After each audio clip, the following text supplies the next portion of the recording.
Ini alasan Fadlizon belum kritik Prabowo. Kalian percaya nggak? Ditulis oleh Stardi di steward.com. Apa yang ada di benak pembaca saat mendengar nama Fadlizon? Mungkin ada yang langsung kepikiran dengan oli pembangunan. Ada yang mual karena kerjaannya tiap hari hanyalah nyinyir kepada pemerintah. Ada yang menganggap orang ini adalah anggota dewan yang tidak ada manfaatnya sama sekali bagi negara ini. Tapi yang jelas semuanya setuju kalau Fadlizon ini selalu nyinyir kepada pemerintah saat ini. Nyinyirannya sudah dalam tahap di mana kita percaya orang ini memang entah inisiatif sendiri atau memang sengaja ditugaskan untuk menyerang pemerintah. Tapi kita semuanya juga setuju kalau sampai sejauh ini Fadlizon terlibat belum pernah mengkritik Menteri Pertahanan Prabowo yang bisa disebut juga sebagai atasannya. Banyak yang penasaran kenapa Fadlizon tidak pernah sekalipun mengkritik Prabowo, meskipun asumsi kebanyakan orang adalah mereka berdua sangat dekat dan dari partai yang sama. Fadlizon baru-baru ini akhirnya mengungkapkan alasannya kenapa sampai saat ini dia belum melontarkan kritik kepada Prabowo. Persoalannya sejauh ini langkah-langkah Kementerian Pertahanan bagus, kata Fadli dalam tayangan YouTube di kanal Refli Harun. Menurut Fadli, apa yang dilakukan oleh Prabowo sejauh ini tidak ada masalah, justru dapat dibilang bagus, sehingga dia tak perlu melakukan kritik.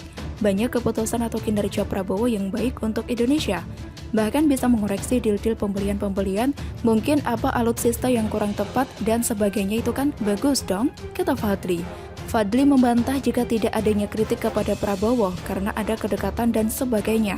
Menurutnya, jika nanti ada celah untuk mengkritik Prabowo, Fadli tak akan segan melontarkan kritik tersebut. Oh iya dong, jika ada celah akan mengkritik Menhan. Itu bagian dari tugas legislatif. DPR itu harusnya mengawasi dan menjadi oversight atau watchdog bahkan dari eksekutif, kata Fadli. Percaya omongan orang ini? Halah, nggak ada yang mau percaya. Kinerja Menhan bagus, kita pilih satu saja ya. Tahun 2020 lalu, sempat terjadi ketegangan di perairan Natuna. Konflik sempat memanas karena keberadaan kapal asing asal Cina di zona ekonomi eksklusif Indonesia. Tapi setelah kehadiran Jokowi ke Natuna, TNI mengklaim tak ada lagi kapal Cina di wilayah itu. Kehadiran Jokowi di sana adalah simbol di mana ketika konflik memanas dan para pembantu Jokowi belum mampu meredakan tensi panas di Natuna, Jokowi muncul dan memperaskan sekaligus meningkatkan keyakinan publik. Pertanyaannya, kemana Prabowo sebagai Menhan? Ini bisa dikritik loh, kenapa Fadlizon diam saja? Sebenarnya ada beberapa hal lainnya yang bisa dikritik dari Prabowo, tapi Fadlizon pura-pura tidak melihat atau hilang ingatan. Sebenarnya banyak yang sudah menyindir Fadlizon soal ini.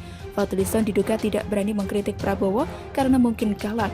Ada yang bercanda dengan mengatakan Fadli takut kena jurus lemparan HP atau takut kena lempar asbak rokok. Bukan saya yang ngomong nih, tapi netizen. Ini semuanya berasal dari selentingan kabar di mana Prabowo orangnya temperamental. Cerita ini sudah banyak beredar sejak dia menjadi taruna Angkatan Bersenjata Republik Indonesia. Di kalangan internal Partai Gerindra, sikap galak Prabowo saat marah adalah hal biasa. Menurut orang dalam sih, dia suka melempar HP juga berang, HP bisa dibanting di atas meja, bisa juga dilemparkan ke dekat orang yang dimarahinya. Cerita ini pun lewat dari mulut ke mulut, sehingga ada gurauan, jangan letakkan HP di dekat Prabowo. Ada juga kisah dari pemilu 2009. P3 saat itu menarik dukungannya dari Partai Gerindra. Prabowo dikabarkan sempat melemparkan HP ke arah petinggi P3. Ada juga kabar Prabowo ngamuk saat rapat Mukodima sepekan sebelum Ijtima Ulama 1 digelar pada 16 September 2018. Ada yang bilang Prabowo meninju meja 5 kali. Mereka melihat Prabowo Subianto meninju meja dalam forum Dewan Penasehat 212 karena kesal soal ada yang ragu akan keislamannya. Jadi kita pikir lagi dengan reaksi Prabowo yang seperti itu, beranikah Fadlizon mengkritik atau bahkan menyenggol Prabowo sedikit saja?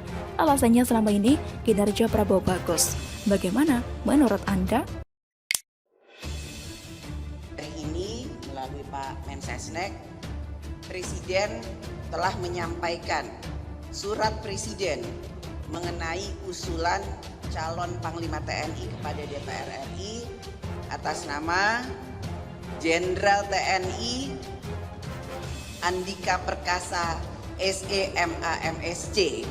Mengenal sosok Andika Perkasa, calon Panglima TNI pilihan Jokowi, ditulis oleh Niha Alif di steward.com. Nama Andika Perkasa sejatinya sudah ramai jadi perbincangan manakala dirinya belum jadi calon panglima. Sepak terjangnya belakangan ini tentunya berkaitan dengan pemulihan COVID-19 dan percepatan vaksinasi.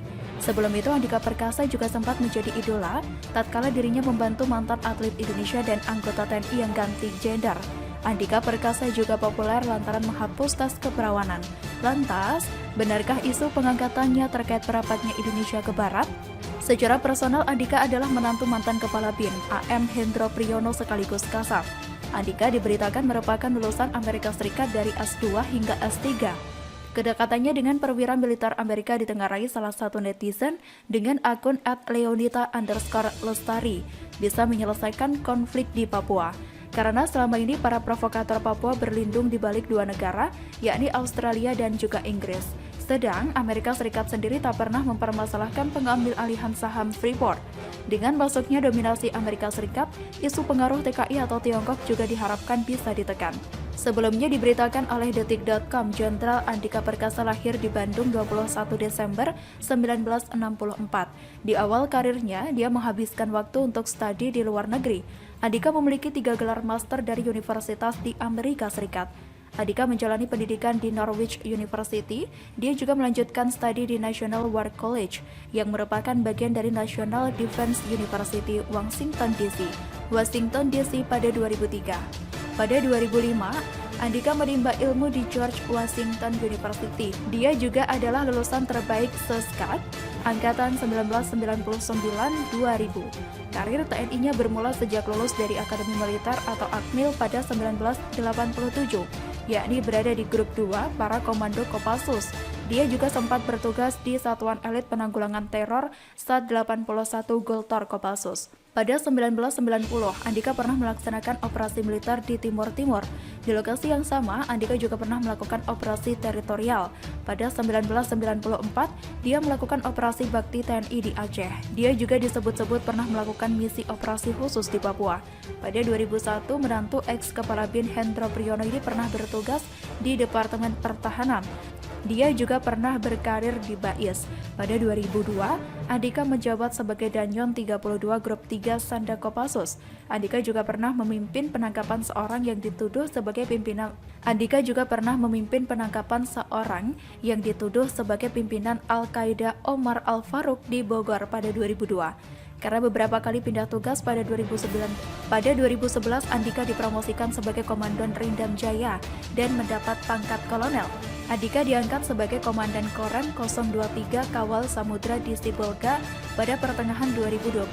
Kurang dari 1 tahun, Andika mendapat promosi sebagai Kepala Dinas Penerangan TNI Angkatan Darat yang membuatnya mendapat pangkat Brigadir Jenderal atau Brigjen. Selang 11 bulan sebagai Kadispen, pada Oktober 2014, Presiden Joko Widodo menugaskan Andika sebagai pasukan pengaman Presiden atau Paspampres. Di posisi itu, Andika mendapat kenaikan pangkat menjadi Mayor Jenderal atau Mejen.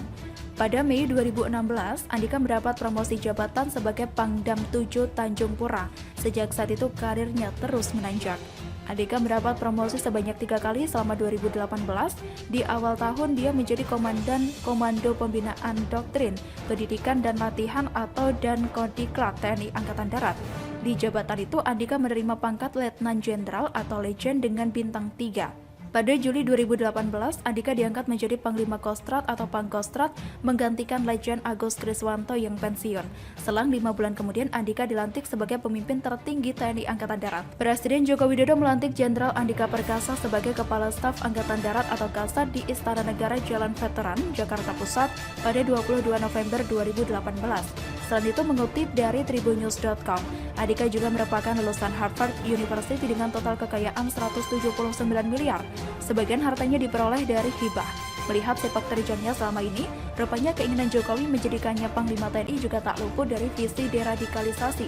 Andika yang pernah menumpas pengacau dibutuhkan di posisi pimpinan agar aliran garis keras yang nyata mendukung Taliban tidak bisa mengganggu negara. Apalagi tahun depan Indonesia ditunjuk sebagai tuan rumah G20. Mengenai isu keinginan mendekati Amerika Serikat sendiri belum bisa diyakini sepenuhnya karena selama ini investor Indonesia kebanyakan berasal dari Cina. Lawatan Jokowi ke Italia dan UK beberapa hari belakangan juga menghasilkan investasi besar dari pebisnis UK. Artinya isu mendekati Amerika Serikat dan sebagainya bisa jadi cuma asumsi. Tapi setidaknya masih masuk akal ketimbang pernyataan pegiat HAM yang menuduh dirinya berwatak temperamental lantaran berhubungan dekat dengan mantan kepala BIN yang merupakan bekas Orba.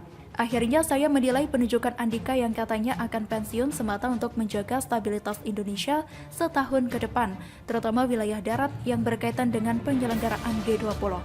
Begitulah Gora-Gora.